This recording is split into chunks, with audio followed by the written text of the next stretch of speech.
Welcome to episode number 80. Today we've got Chris Shugart on here. He's one of the senior editors at T Nation. We're going to get talking about political correctness in the fitness industry, about declining testosterone in men and TRT, why Chris thinks it's a good idea to marry a fit person, and how he's noticed that psychologically unstable people seem to be drawn to extreme diets, plus a discussion about fitness writing and publishing as in his role with T Nation. Thanks for checking it out. Shut up and sit down.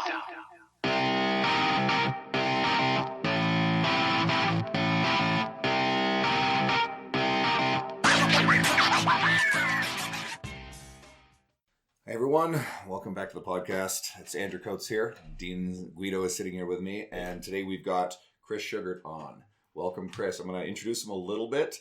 One of the coolest parts about us hosting this podcast is we get to talk to a lot of experienced, long-standing industry professionals, people who I've been reading their work for, well, upwards or longer than a decade, and Chris is one of those people.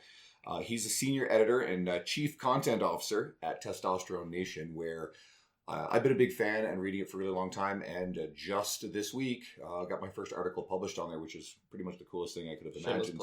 Shameless plug. So welcome, Chris. Thanks for being here. Thanks for having me, guys. Appreciate it. And we kind of talked just before the show, but like how many years was it at T? Is outstanding. I have been with T Nation for 19 years now. My very first job at T Nation, I remember I came on as an assistant editor, but I was a high school teacher at the time, and I was just freelancing some fitness and strength training articles. And my very first job was actually answering the leftover emails that we didn't put on the site when we had like a reader mail section. I would answer the leftover ones. So I started just above sweeping the floors. You were scrubbing the metaphorical toilets of T Nation. Exactly, and it's been 19 years, and it's been great. Love it. T Nation turned 20 just recently. Holy shit! I think T Nation that was one of the first places I had an article, and I remember I think it was Anaconda. I can't remember which supplement it was at the time. Anyways, like I was way too young. I had no money, so I couldn't afford it. But it's super expensive if you're in Canada, because like you couldn't get it over without this enormous shipping amount. So it's like every article was like stuff I couldn't purchase, and it made me so sad for so many years. Because it started out as T-Mag, right? That's the original name. Yeah, the original name is Testosterone. Yeah. And we still sell like the original classic old school t-shirts that just say testosterone across the front. And then our readers started calling it T-Mag and shortening it. And we had a paper magazine for a while called Testosterone. And we just decided to expand on that and call it Testosterone Nation, which became T Nation. I guess now we've got this interesting thing happening in our pop culture. And of course, we're going to talk about political correctness. But do you guys get any blowback of being this stereotypical high testosterone masculine sort of thing in a world where all of a sudden masculinity, I mean, I don't know if I buy into this whole idea that masculinity is under attack per se. That's certainly what some people think.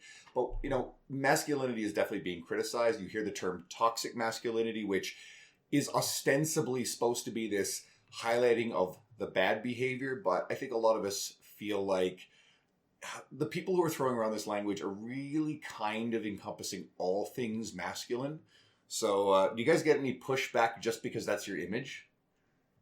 Or do you just tune those people out? Sure. I mean, when you have like over 1 million people on your Facebook page, there's always going to be one or two. And sometimes if anyone disagrees with anything, it's like, well, your site has the word testosterone in it, so I knew that was coming. And you're like, half of our writers are PhDs and MDs. I've got 3 college degrees. TC has 2. My wife has 2, who's an editor. They just jump to this, well, this must be some big muscle-bound lunk. And it's, of course that's where stupid people go if they don't have an argument. I'll give you an example. I noticed this on our Instagram page the other day. We posted some funny meme thing, and a female follower got on there, and she said something about, that's just what I would expect from a misogynist with the name testosterone in the name. Like we're automatically misogynist, like T Nation doesn't have a female editor, And I just thought, well, nothing about it was anti-woman or anything like that. So one of our moderators responded back in a nice way and said, "See, this is exactly what I would expect from a bunch of misogynists like you." And it's like, that was a female moderator, and clearly you have nothing else to go on. You can just call names, and that's where a lot of the PC culture is coming from. They don't really have an argument. So they just have to call you a name and put you into this oversimplified category. And I think that's one of the biggest problems with the politically correct movement.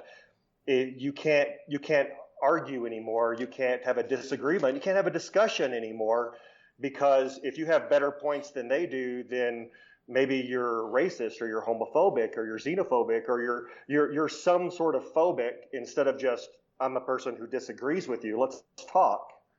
They have nothing to talk about, so they call you a name. And it waters down genuine examples of true racism, true homophobia, which are bad things. Exactly. When you just throw around these terms loosely, they lose all meaning. And then you have problems where people turn a blind eye to genuine examples of it. I wanted to get your thoughts about just how you feel about how overtly the PC culture has especially stepped into the fitness industry and some of the problems we're seeing as a result of that. So unleash the hounds on that. Well, politics type stuff, all that stuff aside, when it starts getting into your business and your passion, it becomes something that I feel like I have to speak up about. And we've seen this in a lot of different ways. There was actually a great study out of the UK about something called normalization. And normalization is when you take something that is abnormal and you make it seem normal, so people often don't take care of the problem. And this is happening with people who are overweight and obesity and things like that. And what the UK study found was, in the UK, you see it here now too, but in the UK, a lot of the companies were using overweight people in their advertisements. And I totally understand why they're doing it. 50% of the population is at least chubby, if not fat or obese. And so they have to sell clothes to people. They have to sell these things to people. But when it becomes normalized, then that becomes acceptable. It's like, no, there's nothing wrong with me. They can't see that there's a real medical condition that they need to take care of anymore. And I was actually getting my hair cut the other day, and I looked at the magazines sitting out on the table, and one of them showed an overweight woman on the cover. And I didn't think anything about it until I realized it was a women's fitness magazine. I believe it was Shape or Women's Health or something like that. And I just thought, well, wait a minute, this woman is overweight. I mean, she's really close to that pre-diabetic status. But now she's on the cover of a health magazine, which makes everyone else look and say, well, I must be okay. It's like this. If you've ever hung around, and people tease women about doing this all the time, is the pretty girl wants to have ugly friends, so she seems even prettier. Yeah. And if you hang around, and I've seen male lifters do this too. Let's not let the men escape here. If you're the leanest of your fat group of friends, then you feel pretty good about it, even though technically you have 25 pounds to lose and are looking pretty bad. And it's starting to affect your health. You're starting to get out of breath when you're trying to do high rep squats, but you're still the leanest of your fat friends. That's an example of normalization. And it's become sort of a PC thing because you can't point that out anymore. In fact, a lot of the social media sites are starting to look really closely at if you're promoting your fat loss article, like here's an article to help you lose fat. Well, on the far end of the PC culture, that itself is fat shaming, which is insane when you think about it. We're hearing about we're hearing about doctors. Now, a lot of it is genuinely in the way that doctors do speak to their patients, but doctors catching a lot of crap for encouraging people to lose weight and how that's fat shaming.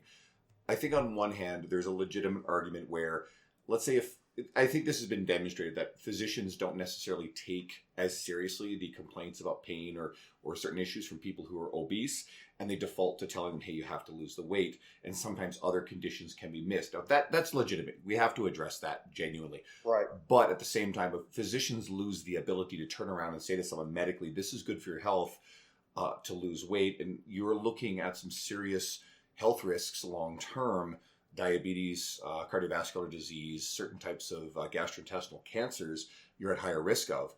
And of course, then there's the extreme end of the body positivity movement. I'm fine with that for the most part. It's extreme end, the health at any size crowd, where, and I've lambasted these people before. I think they're dangerous charlatans who are advancing their own ideological agenda at the expense of some very vulnerable people who are by and large pretty unhappy and trying to tell them that they have to be fat. And we see that with people like Tess Holliday as the woman who got on Cosmopolitan. And of course, then it came out that she was this nasty racist person. But I've heard stories about how she will unfollow and sort of disavow people who were very much part of her movement and then turned around and lost the weight because they wanted to be healthier. They felt happier. And that was sort of a betrayal of her ideology to them. And once I think, and that's an extreme corner of it, but I think that stuff's terrifyingly dangerous. Right. And do you know how the fat acceptance and movement got started originally? I do not. This is the furthest I've looked back at this, and I remember this from years ago, and I did some research on it. Basically, there was a man who was a fairly lean guy, and he had a fat fetish. He just really, really liked big women. And I believe he was a feeder. You know, that's where they like to feed people and get them even fatter, and it's a sexual turn on. He started one of the very first fat pride movements. And that has morphed over the years into body positivity and things like that. And I totally get fat shaming. Now, for your listeners who don't know, I was obese in college. I was medically diagnosed as obese in college. And I lost all the weight and through running and starvation. And that's when I started looking at weight training, because I realized you can't just lose the weight and look better. You have to lift some weights as well. And that's how I got started in the fitness industry. So I totally understand. I've been the fat guy who took up a lot of space and yet was completely invisible in the eyes of other people. I've been called the names. I understand that completely. But at the same time, if the extremists were around back in the 90s when I was overweight, I may have fallen for that, at 20 years old. I may have fallen for you can be healthy at any size, you're beautiful just the way you are, everyone deserves love, and all that. And if I would have fallen for it, I'd probably be dead right now.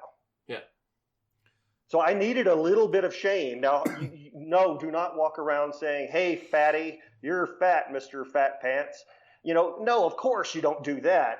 But at the same time, not every diet article is fat shaming. Not every workout article is fat shaming. And your doctor telling you you're right on the verge of getting type 2 diabetes is not fat shaming. No, type 2 diabetes does not care if you're body positive. I think I heard that somewhere recently, so I'm stealing that from someone. Well, no, yeah, I'm not going to get into that. Something that I've seen with virtually anyone who has lost a lot of weight and kept it off, they're very quick to say that, yes, I was fat, just as the way you did. They're quick to explain how they were unhealthy or unhappy about it, and they knew that it was an unhealthy situation, and losing the weight has changed their life. So unfortunately, I've also seen a lot of people who've said that it was something that someone said to them that made them feel embarrassed about how they were, that gave them that nudge in that direction. It spurred some action. I've said this recently, and I want to be very careful in how I articulate this. You can look at someone, I think John Burke is a good example of a fitness professional who's gotten a lot of crap for fat shaming people. He's been labeled a concern troll, and I think there's some validity to some of that stuff. I do not believe in censoring people or ideas that we disagree with or that offend us. Genuine hate speech, that's a different story. That stuff is not good in any shape or form. But people should be not forced to hear things they don't agree with, but they shouldn't be able to ban those things because there is still a small subsection of the population who will seek out an individual like that, and their message will help them. As long as other people who are vulnerable, who it's going to cause problems for, are not forced to be bombarded by it, we should still allow people to find the right message for them. And that does not mean I'm endorsing that message, but I certainly am opposed to the idea of shutting it down. You said it perfectly. So everyone's got to have the right to find the right message for them at where they're at. Because some people aren't going to respond to the overly positive stuff, and that's just the truth. So, I mean, there's probably a spectrum, and there's someone to fill that void at some point in the spectrum. Now, that might seem... And, you know, and no one is saying, don't be unhappy, don't beat yourself up continuously. But if you're too positive about your body, you might not have that impetus to change. Mm-hmm.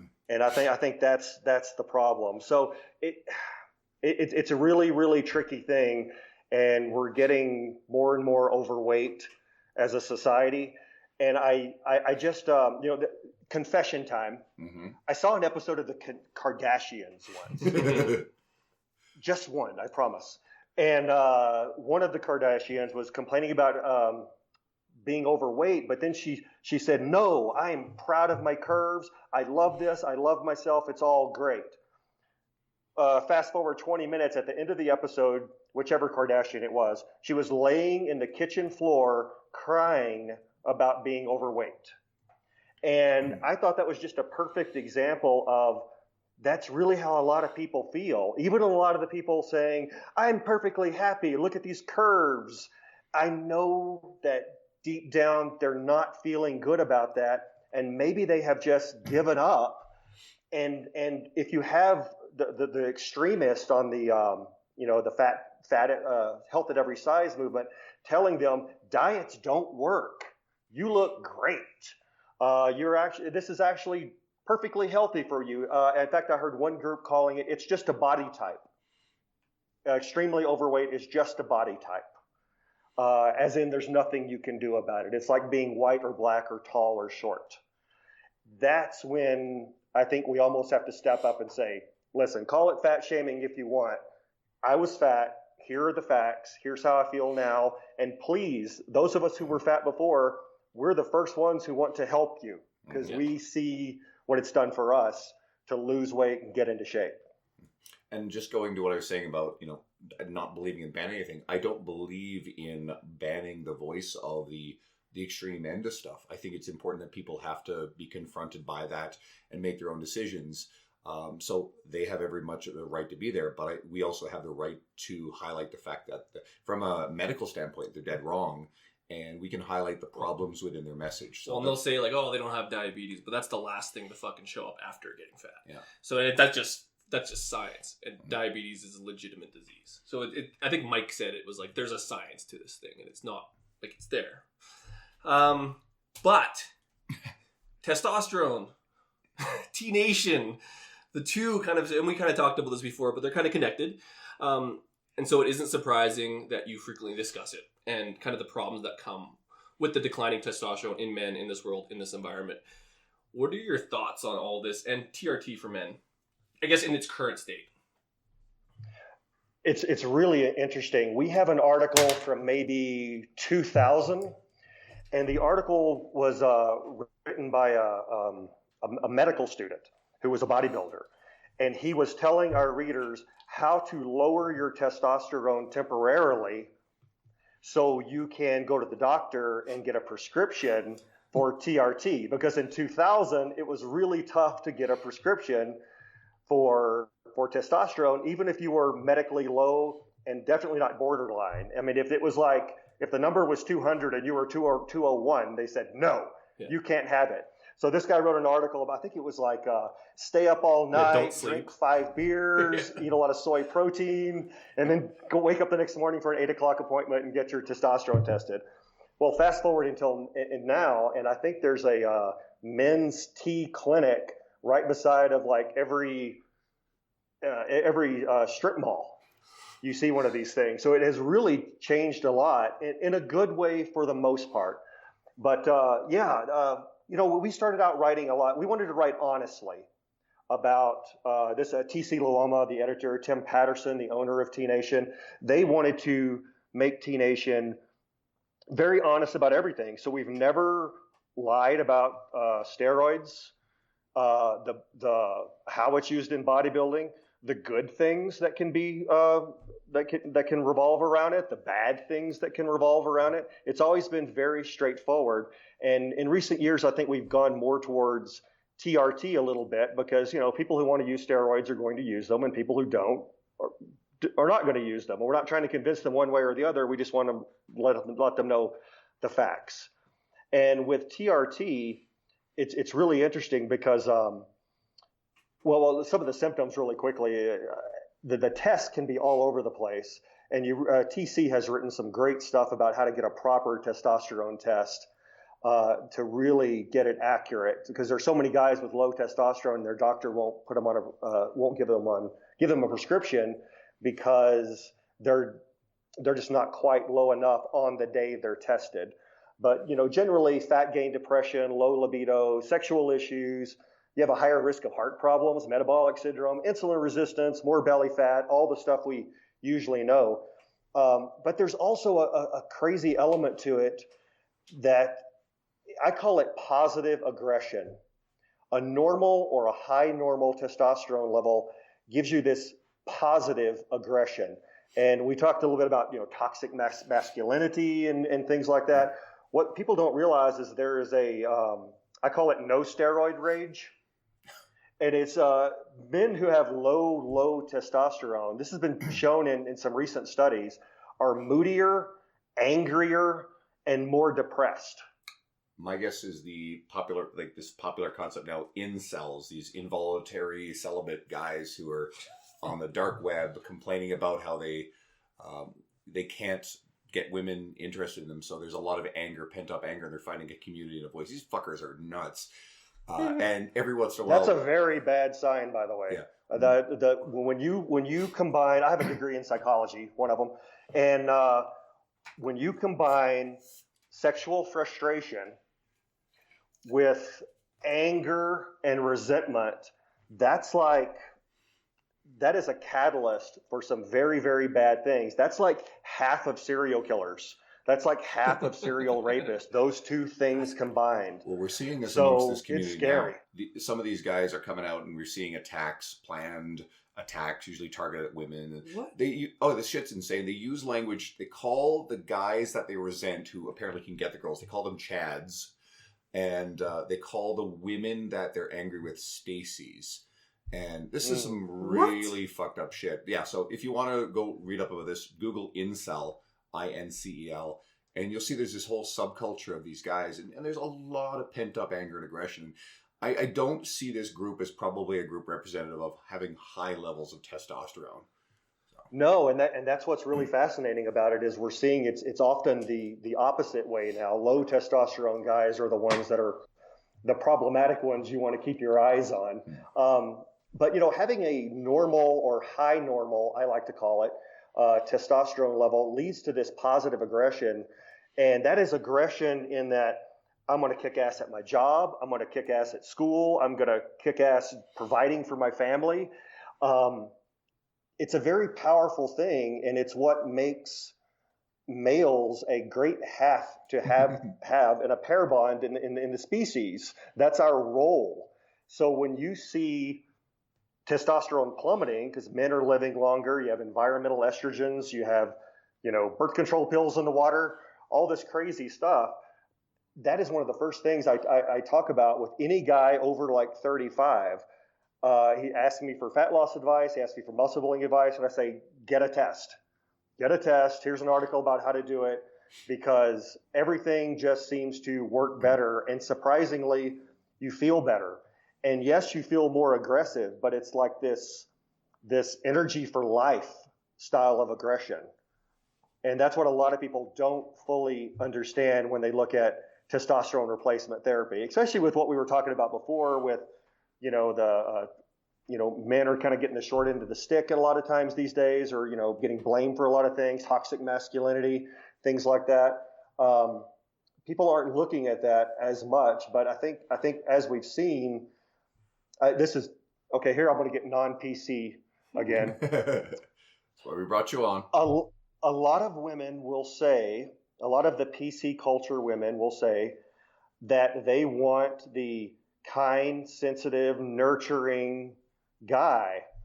But there's actually been study after study after study done on this. And the fact is, they don't really want what they say they want. In every study, they want what is classically a high testosterone male. And I find that really fascinating because that's what annoys me most about the PC culture is they're saying things that I don't even think they really even believe themselves. Like deep down, they really don't believe that. Well, it's probably like you get all these like ultra like Christian conservative, and we better like spread it around like older men, and then you find out that secretly they're viewing gay porn sites or on gay apps or things like this. Meanwhile, they're speaking out, these pastors or whatever, against how bad homosexuality is. So you see some of these sort of closet things. And maybe equating those two is not fair, but there's one thing I was going to say, and I've said this a bunch of times, and I think it's kind of accurate. You see this sort of, oh God, people are going to get pissed off if I use the term beta, but you get this beta male sort of attitude that you see with some male feminists, not all, some, and I feel like they're depositing kindness tokens into women in the eventual hope that sex falls out. And I have a massive problem with that kind of behavior. That's Andrew's theory. And I've observed this behavior, right? And I totally think this is what is going on in those situations. And let's be honest, there are a lot of great men who identify as feminists who are genuine advocates for better treatment of women. And none of this discussion is in any way, anti-feminist in the traditional sense of feminism and equality. It's hard to judge intention with so much shit going on. And I think that's the hard part, is that some of these movements, which are good, are taken on by people with bad intentions. And they're easy. They're easy movements to gravitate towards and exploit. And a lot of this is not about male versus female or anything. It's just about a good people versus bad people. Yeah. Like, I would never call myself a male feminist. And every self-described male feminist I've ever known is the biggest fucking douchebag in real life who's trying to bang every chick possible, cheating on his girlfriend, cheating on his wife. Every single one of them that I've seen call themselves that are complete shitheads in real life. So I'll just say that. But it's about being a good person or a bad person. It's like, you have to be, I'm a feminist because I want people to be treated fairly. No, all good people want everyone else to be treated fairly. You don't have to, give yourself a label when it comes to this. I agree with that too. I don't necessarily like labels, and I think people more and more like to affix labels to themselves to belong to tribes and ideologies because they think it makes them feel special or gives them meaning. And I'm just not a big fan of labels. So let's pivot that a bit because you mentioned the female editor that you have at T Nation. That happens to be your wife, Danny, who was a recent guest on our podcast, and her episode is sensational. So that was cool. So you actually posted something recently about reasons to marry a fit person. And, you're actually not the only couple that we've ever featured on the podcast. We've had Jay and Sarah Ashman, who are really great. Mark and Michelle. They're a dating couple, Mark and Michelle. Dean Somerset and his wife Lindsay have been on it. Dean's a T Nation contributor. And there's actually another couple that they don't actually parade around that they're in a relationship, but they're dating, and we've had both of them. We're not going to say names because they do not feature that. It's not a secret, but they don't feature that they're a dating relationship. And he is a writer for T Nation, so we'll just leave that there. So what is it about a fit person that maintains a healthy, happy relationship from your own perspective? It sounds really shallow when you first say it, which is why I think the article got a lot of attention, because they're like, what's this asshole talking about? And it's not shallow at all, though, because I study the psychology of this as well, so I kind of see it from both ends. When I was looking at the causes of divorce and the causes of marital problems, all of the usual things popped up. Money issues, infidelities, always right up there at the top, poor communication skills, things like that. And what really surprised me is like number 6 or 7 on the list was weight gain. Really? And I thought, whoa. I was even surprised. Like, can you guys say that in a psychology journal? Can you really say that? That sure is shallow. That's bordering on fat shaming. But then you really start thinking about what weight gain does to you. You have mood changes. You have behavioral changes. There's resentment oftentimes. Your energy is low. Your sex drive often goes to crap. Or even if your sex drive is there, you just don't want to be naked anymore, or you feel bad about yourself. You take all of those things, and weight gain in a marriage can really hurt people. It can really hurt marriages. So my theory was, here's one of the reasons to marry a fit person. They're probably going to stay fit. And if they do that, then that will keep them from maybe suffering from depression or feeling so bad about themselves that they don't want to have sex anymore. Because, husbands love it when wives stop having sex with them for like over a year at a time. That's good for a marriage. But fit people, and there's been studies on this, fit people tend to have more sex more often. Fit women are more orgasmic than unfit women. So in that alone, I think that really makes for a strong marriage. Fit people are generally happier. They suffer from less depression. Anyone can suffer from depression, but really fit people who keep themselves in shape and don't get overweight, they don't suffer from as much depression. And if one partner gets depressed in a marriage, obviously that can really hurt a relationship.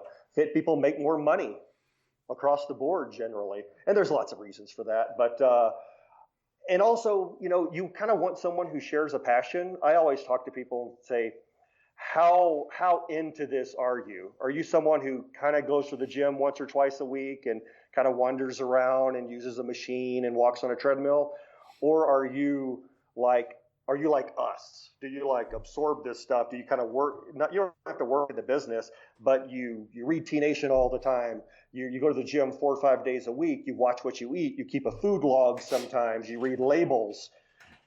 You really don't want to be married to someone who does not do that, because you're going to drive each other crazy.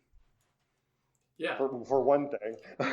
It's already hard enough not to drive each other crazy in a relationship to begin with. So just add those elements. Something that I was thinking as you're saying all this stuff, and it's from my personal experience training clients for a long time. I've encountered problems a couple of times. It's fairly uncommon when you have a partner who, let's say one partner wants to get in shape, and it might already be the partner who's slightly in better shape of the two. And then the other partner feels very, very insecure about that partner's efforts. And I've, in one particular example, seen a partner go to great lengths to interfere with the experience, to manipulate it. Every time that the partner who was training with me would have a session booked, the spouse would make sure that he had something else he had to do sort of short notice, right? So she was directly interfering on a very regular basis with his ability to even get to the gym. And it was fairly pervasive and obvious what was going on. And then she tried to take control of the session booking and control the communication with me. And I wasn't really going to have that. I tried to find a way to be supportive with this whole thing, but ultimately she just was determined to interfere with any attempts on his part to get himself into better shape. And that is so true. I think one of my first articles for T Nation was about that, and it was about these toxic personalities, and I wrote an article about the toxic personalities in the fitness community, and the saboteur was definitely one of them. Mm-hmm. And I have a recent article that looked at exactly what you're talking about, and it is true. If one partner gets in shape, loses weight, shapes up, and the other partner does not, they do have higher odds of getting divorced. And it can actually go both ways. It can be resentment on the part of the person who didn't get in shape. And it can also be because the person who got in shape just becomes a nag and starts annoying the person who didn't get into shape. But one of the things that was fascinating about the study was, this was true with women. If a married couple, both of them are kind of overweight, the woman gets a trainer, starts working out, gets in better shape, she's often empowered by this. Empowered is a word that's overused a lot here lately, but she's genuinely empowered by this and leaves the already bad relationship. because she feels she can do it now. I mean, if she lost 40 pounds and started deadlifting, what else can she do? Well, she can get out of this crappy relationship. And I thought that was really fascinating. Just one of the ways that fitness can help you.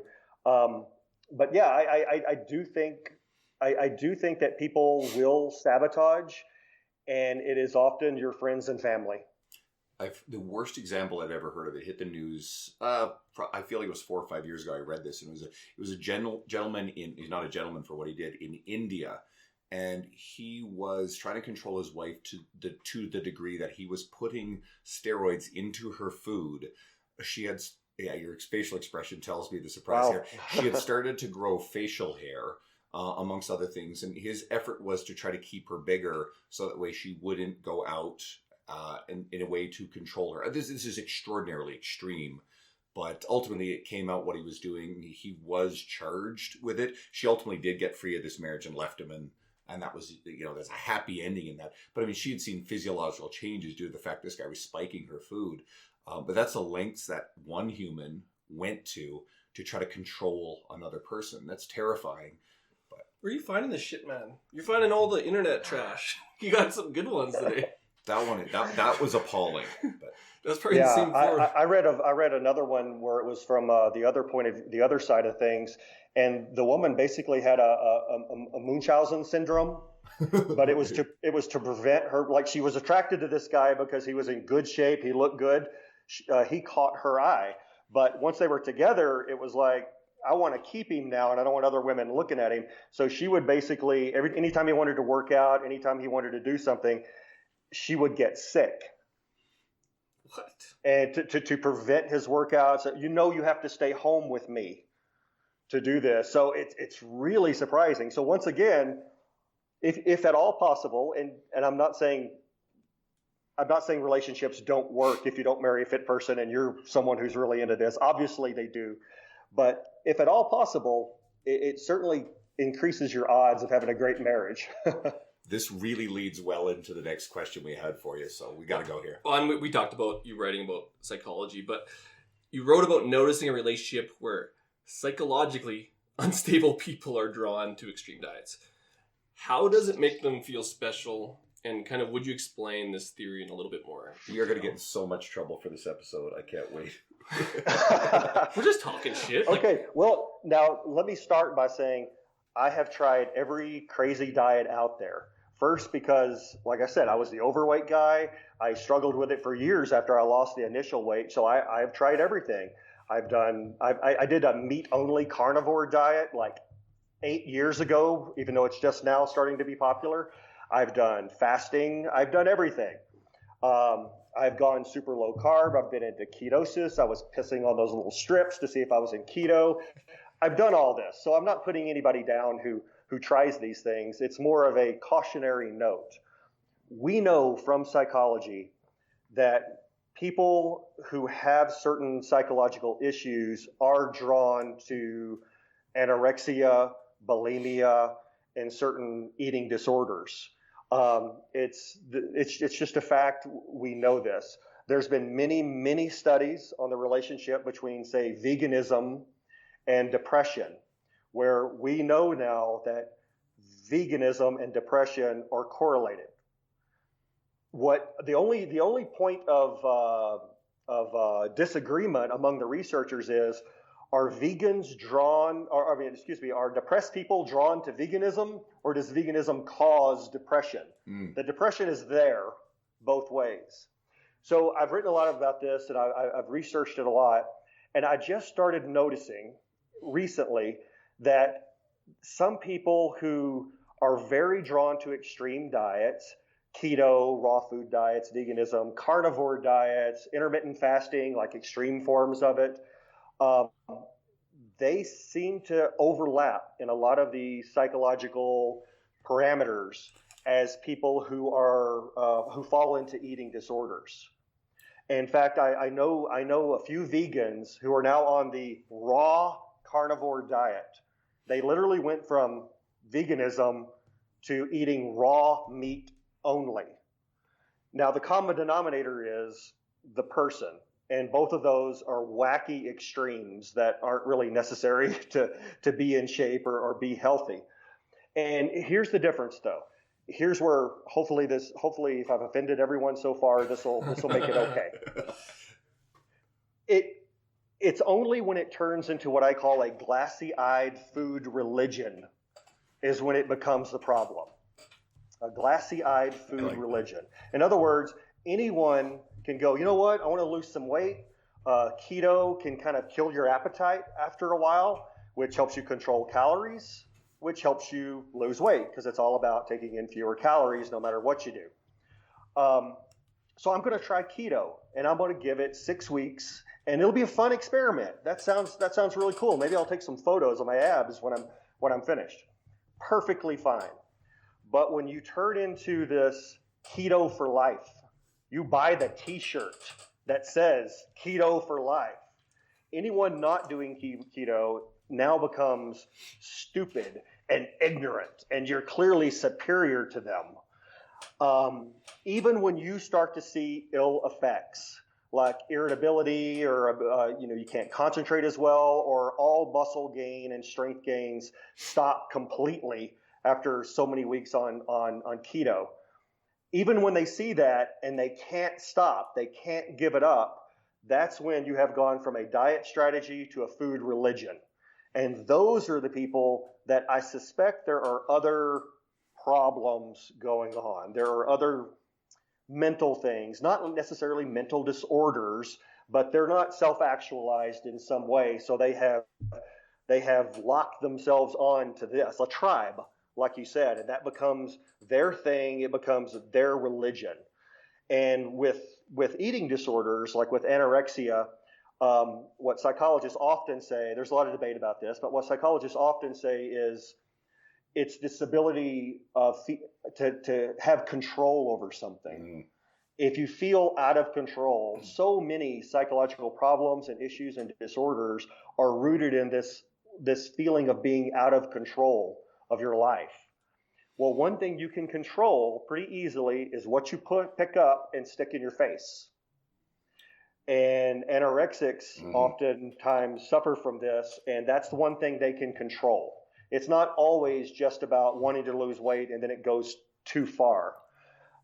It's about the underlying issues.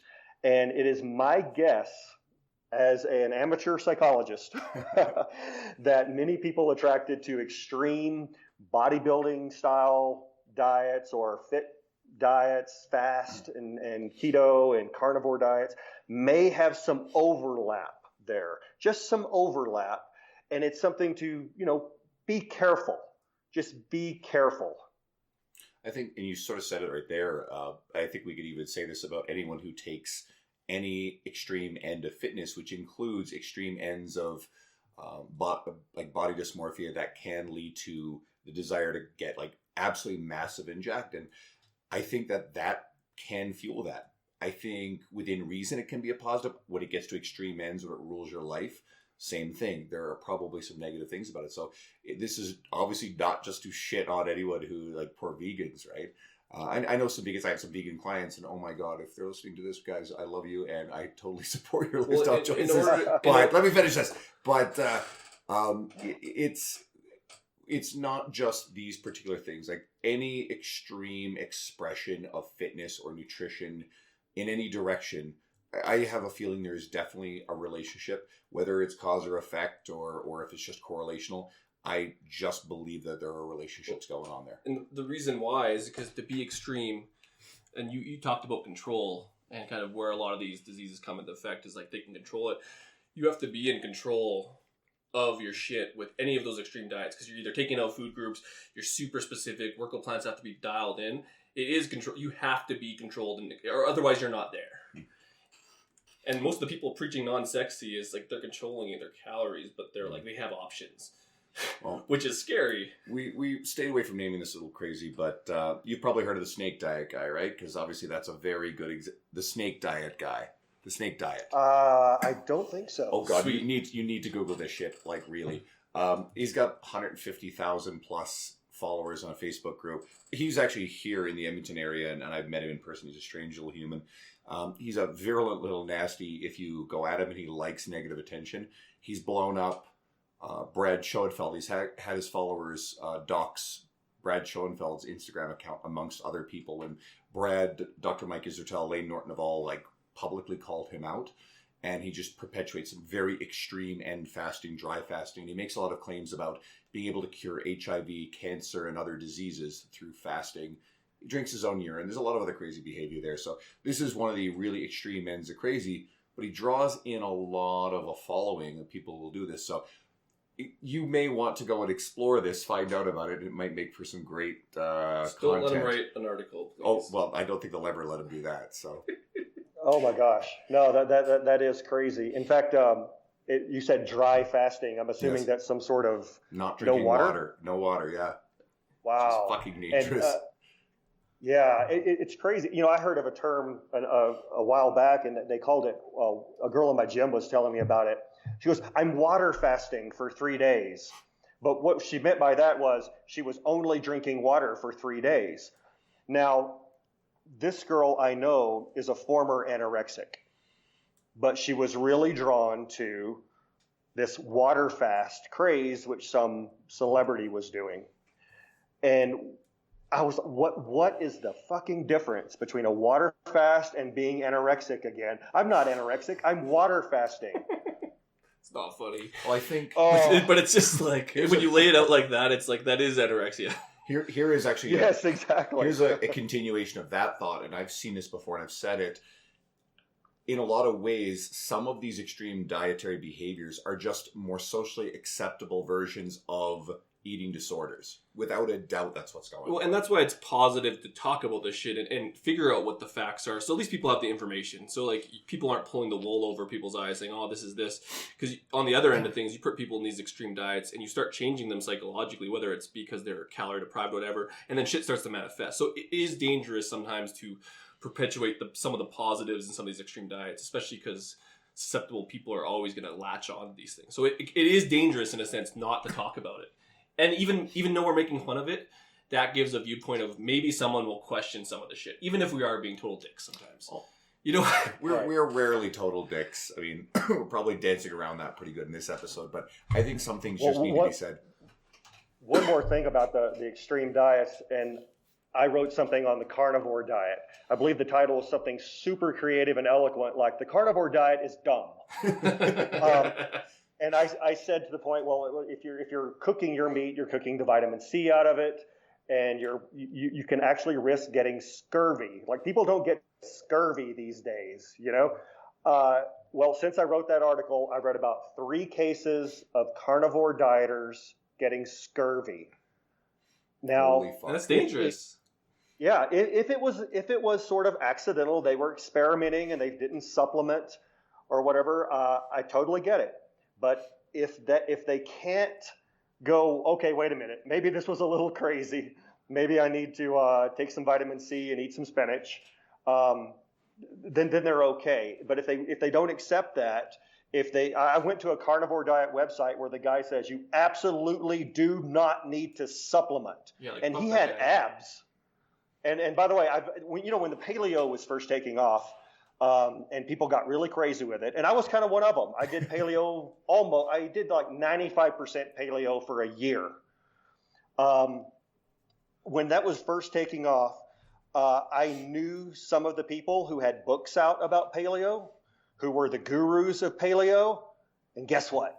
They did not eat paleo. Funny how that shit is. Well, yeah. Or at least not all the time. I mean, like I've sat there and watched these people not eat paleo and then write a blog about if you eat a bean, if you eat a legume, that's technically not paleo and you're not a real paleo dieter because you ate beans. Well, then they find ways to make, like it's that whole idea of they catch on because they work because people are taking food groups out. But then now paleo and gluten-free, people are getting just as fat on that shit because people have found a way to make everything gluten-free and paleo. So it's just one of those things where now it's... Right. And that's the other extreme is that Paleo. now paleo is like, you can be just as overweight on paleo and gluten-free as anyone else. Before, if you cut out bread and all the gluten shit, you lose a lot of food. You are so adherent to the technical letter of it that you've completely lost the spirit of the idea in the first place. And the idea was basically just eat healthier and whole foods. It's like if we distill it down to it. And Paleo cookies. Right. That is the antithesis Well, of the idea. I had some people who wrote paleo cookbooks send me, because I like the idea of paleo for the average overweight American, not so great for people who lift weights all the time. And so I had these people send me their paleo cookbooks, and there was so much honey in every recipe. I'm like, there's no caveman who ate 2 pounds of honey a week. You know, like Baloo, that's the only one from Jungle Book, the bear. I think there's also something very important to point out in this too, and we've said this before on the podcast. If we, as much as we might malign some of these dietary behaviors, I think it's really important to go back to our earlier discussion about the society is more obese than ever. The typical Western diet is also totally fucking insane, and as if not more problematic than any of these other things that we're making light of. Our default setting right now as a society is dangerous.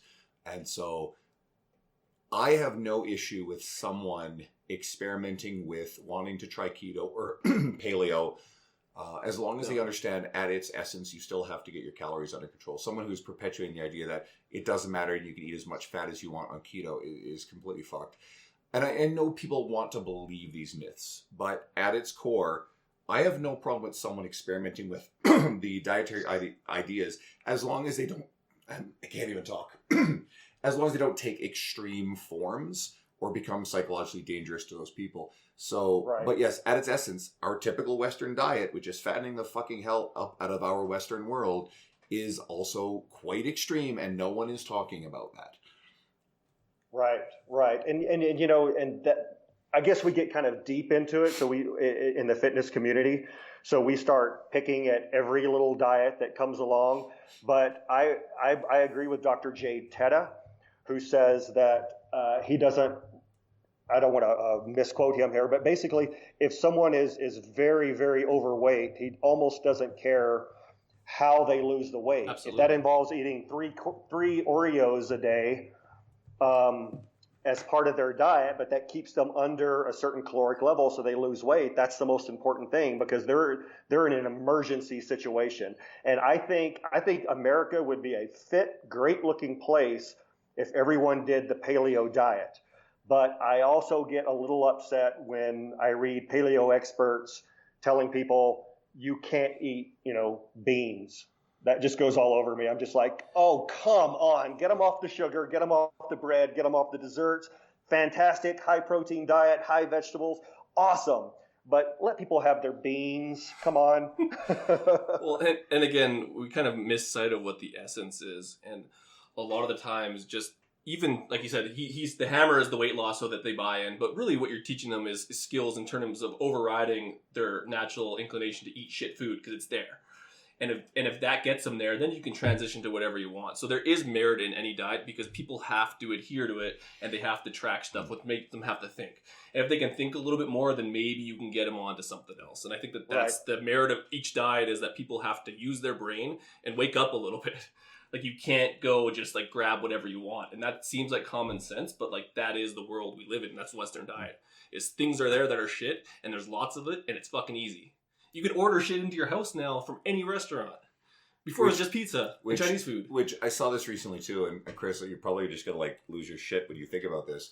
But it's more the millennial generation that's really jumped onto Uber Eats or Skip the Dishes, these delivery services. These services are extremely fucking expensive. Yeah. So you're really jacking the hell up the price of what is already inflated, food that you're buying.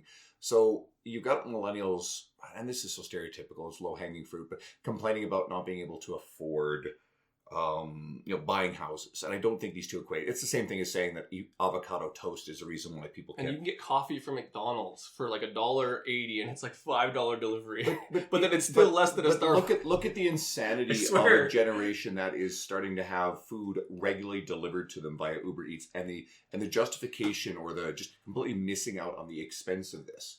So that is just mind-boggling in of itself.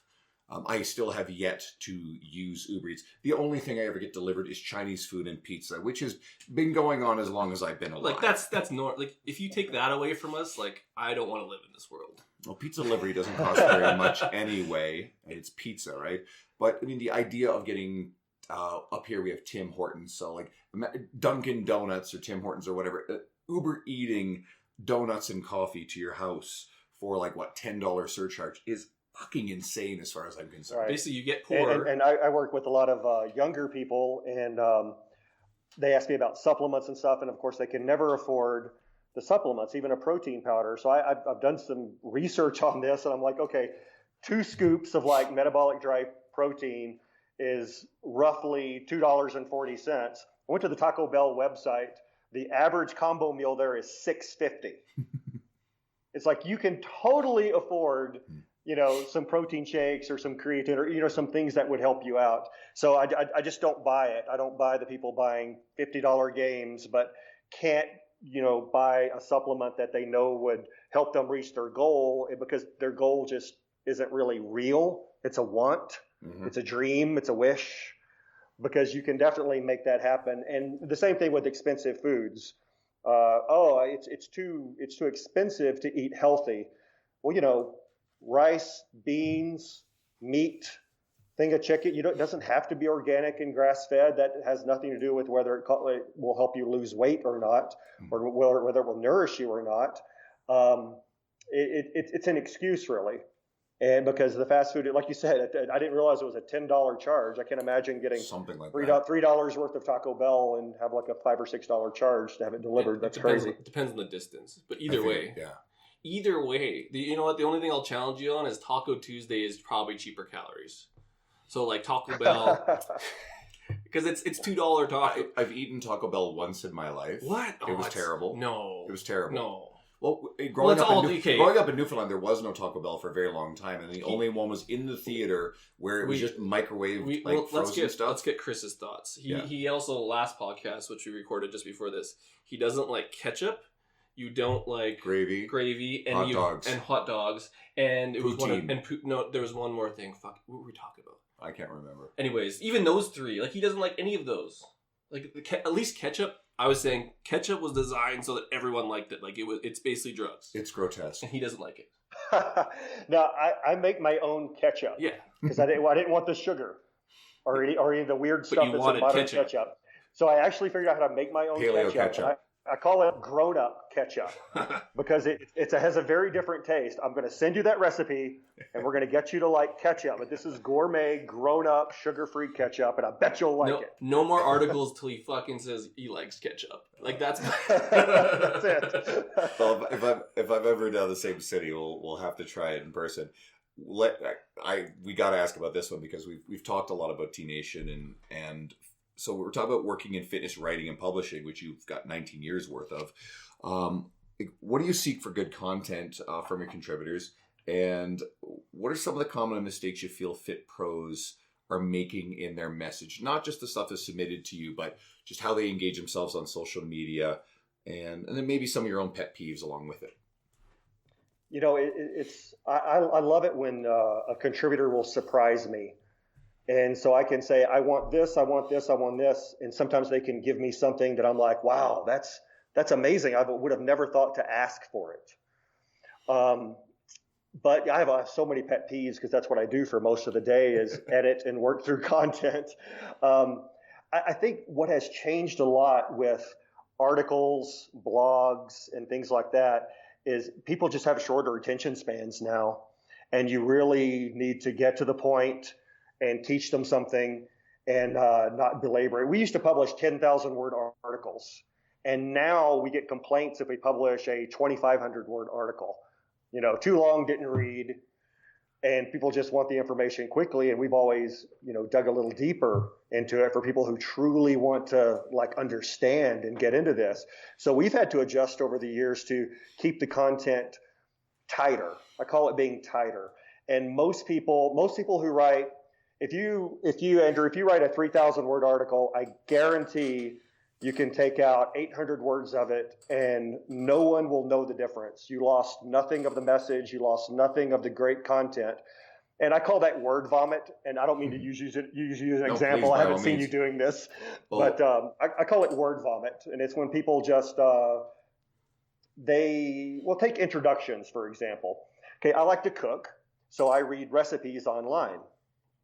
And sometimes I'm like, what do you put the oven on to make this? Let me double check. And so you put the recipe into Google, and the recipe pops up, and the first 600 words of the article, they are mommy bloggers. And they're like, my kids love this recipe, and my husband says that I should do this. And let me tell you about Christmas one year back in 1987, and you're just like, just tell me what to put the temperature on. And I think a lot of fitness writers do that too, with long, drawn out, off-topic introductions. It's perfectly fine. I call it a warm-up. Every writer, we kind of warm up when we start writing an article. I do it, and everybody does it. What you have to realize is most of that warm-up, 200 or 300 words, should be 14 words and then get to the point. Because people can click off now. They're not sitting there with one magazine with 6 articles in it anymore. They have the world in front of them on the computer. And I blame blogging a little bit, because once it came to the point where an editor and a content officer no longer had to look and accept your work, you could just put out anything you want. People got lazy with their writing. And blogging should make you a better writer, but in many cases it made people a worse writer, because everything they wrote got published by themselves.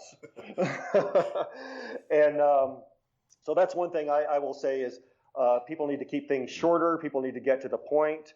Go ahead and have your warm-up, but then get rid of it.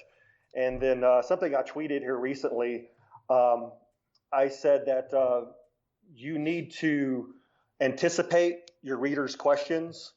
Always think what the practical applications or implications of what you're writing is. How's your reader going to use this information? What does it mean to them? They're probably going to say, now what?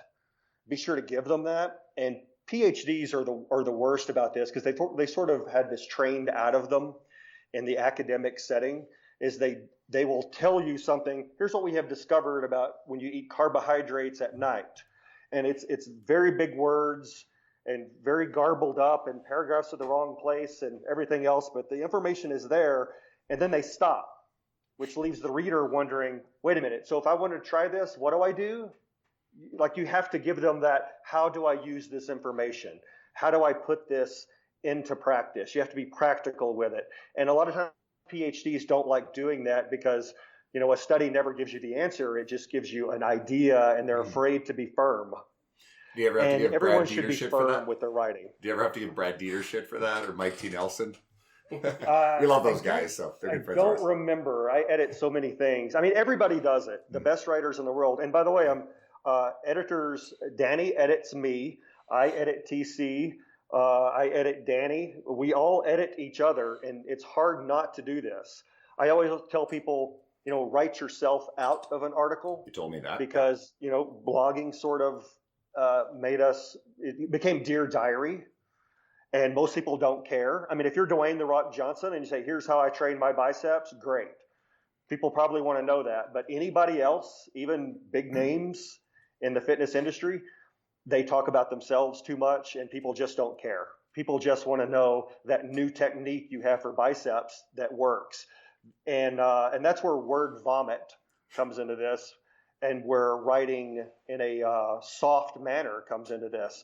For example, people will say things like, well, in my opinion, I think that I like to curl my pinky up when I do biceps. That's the weakest way of writing in the world. What you want to say is, curl your pinky up when you do biceps curls, because you get a better contraction that way, and you activate more muscle fibers. That sounds firm. That's what Charles Poliquin, that's one of the gifts that he had. He actually didn't like to write. And so he was very quick. So you would ask him a question, and he would say, curl your pinky up when you do bicep curls. And it sounded so firm and professional and profound, where a lot of modern writers will say, well, in my opinion, I think it may not work for you, but it works for me. Curl your pinky up. And God, you just sound like such a wuss. And it doesn't sound firm, and you don't sound like a professional. And that's another way of getting rid of those excess words in an article too. You need to take this 2,000 word article and you need to get it down to 1,200 words. Get rid of all that wishy-washy stuff. You come off as more professional, and people will be more likely to make it to the end of your article. That's fantastic.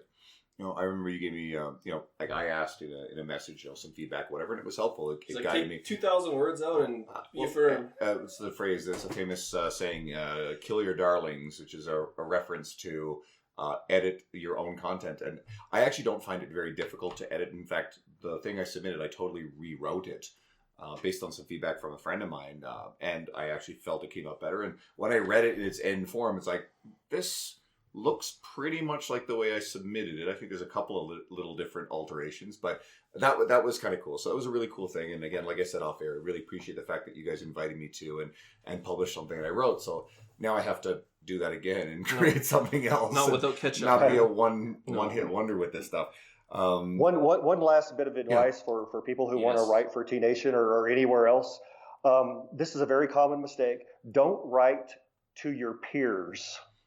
Your peers as other personal trainers, other diet professionals, other professors.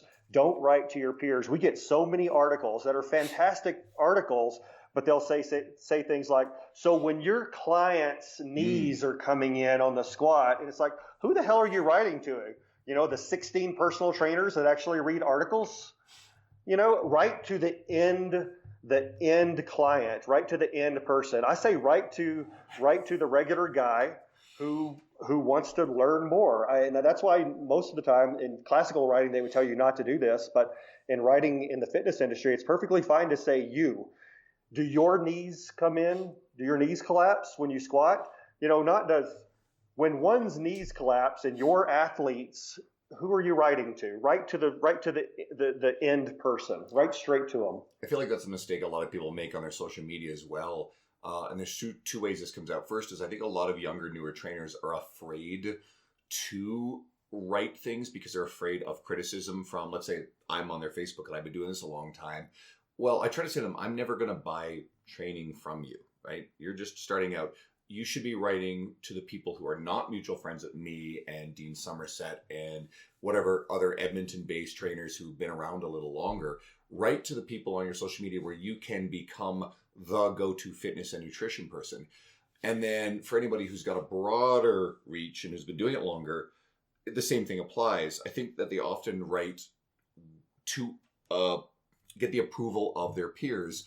And again, for the most part, your peers are not the people who are they're certainly not buying personal training from you, or it's going to be very, very rare. So instead, you should be writing to the type of people who might actually be your customers or refer business to you. That's what you're going for. Right. For sure. And one of the things that people will do when they're writing to their peers is they'll use overly grand language because they're trying to impress their peers, but they lose all communication. And I had to write this down in my notes because it was such a fantastic example. I don't mean to throw this person under the bus, mainly because I don't remember who did it, but we edited it. We chopped it right out of the article. So someone was talking about squatting, and the sentence was something like, tactically oscillate one's grounding appendages. What? Tactically oscillate one's grounding appendages. And I looked at it and I thought, okay, I kind of get I get this grounding appendage. And he said it like 5 times in the article. It finally hit me. Twist your feet. Feet. Yeah, I was like, twist your feet, probably. It's feet. He meant, like screw your feet into the ground. That's all he was saying. And I thought, did you sit there with a thesaurus and try to do this? And I'm sure, like, maybe your peers were really impressed. Maybe grounding appendage is something you see in the journals.